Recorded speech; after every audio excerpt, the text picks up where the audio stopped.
પાટણ જિલ્લા પંચાયત અને સિદ્ધપુર પાલિકામાં પ્રમુખ ઉપપ્રમુખ માટે કમલમ ખાતે સેન્સ પ્રક્રિયા હાથ ધરાઈ. પાટણ જિલ્લામાં સ્થાનિક સ્વરાજ્યની ચૂંટણીઓ બાદ આજે બીજા દિવસે પાટણ જિલ્લા ભાજપ કાર્યાલય ખાતે પાટણ જિલ્લા પંચાયતના પ્રમુખ, ઉપપ્રમુખ અને સિદ્ધપુર નગરપાલિકામાં પ્રમુખ ઉપપ્રમુખ સહિતના હોદ્દાઓ માટે 3 નિરીક્ષકો દ્વારા સેન્સ લેવાની પ્રક્રિયા હાથ ધરાઈ હતી. પ્રદેશ નિરીક્ષકો દ્વારા એક પછી એક ઉમેદવારોને સાંભળવામાં આવ્યા હતા. પ્રદેશ નિરીક્ષકો સંપૂર્ણ અહેવાલ પાર્લામેન્ટરી બોર્ડને મોકલશે અને ત્યારબાદ હોદ્દેદારોની વરણી કરવામાં આવશે. તાજેતરમાં પાટણ જિલ્લામાં યોજાયેલી સ્થાનિક સ્વરાજ્યની ચૂંટણીઓમાં 9 તાલુકા પંચાયત, 1 જિલ્લા પંચાયતની બેઠક અને 2 નગરપાલિકાઓ માટે ચૂંટણી યોજાઈ હતી.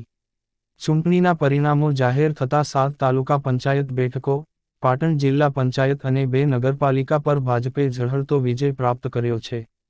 ત્યારે આ બેઠક માટે 2 દિવસથી પાટણ ભાજપ કાર્યાલય ખાતે જીતેલા ઉમેદવારોના સેન્સ લેવાની પ્રક્રિયા હાથ ધરવામાં આવી છે.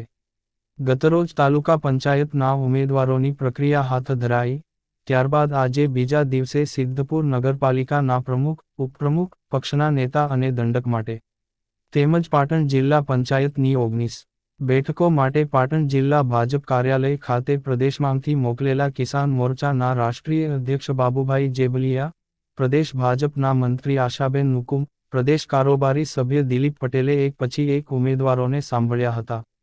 જિલ્લા સંગઠન સાથે પણ ચર્ચાઓ કરી હતી.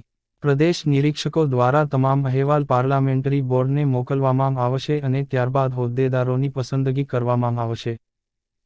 નમસ્કાર સૌને. આજે પાટણ જિલ્લા પંચાયત અને સિદ્ધપુર નગરપાલિકાના જે જીતેલા ઉમેદવારો છે એના સેન્સ અર્થે અમે અહીં પ્રદેશમાંથી રાષ્ટ્રીય કિસાન મોરચાના મહામંત્રી શ્રી બાબુભાઈ જેબલિયા, પ્રદેશ કારોબારી સભ્ય શ્રી દિલીપભાઈ પટેલ અને હું આશા નકુમ પ્રદેશ મંત્રી આજે પાટણ જિલ્લા કાર્યાલયે આવેલા છીએ અને બધા ઉમેદવારોને સાંભળીએ છીએ. બધા સંગઠનના ચૂંટાયેલી માંગના હોદ્દેદારો પૂર્વ બધાને સાંભળી અને આવતા જે પાટણનો વિકાસ થાય એવું નેતૃત્વ મળે એ જ આશા અપેક્ષા છે અને સાચા ઉમેદવારનું ચયન કરી અને આગળની પ્રક્રિયાઓ કરશું સેન્સ માટે.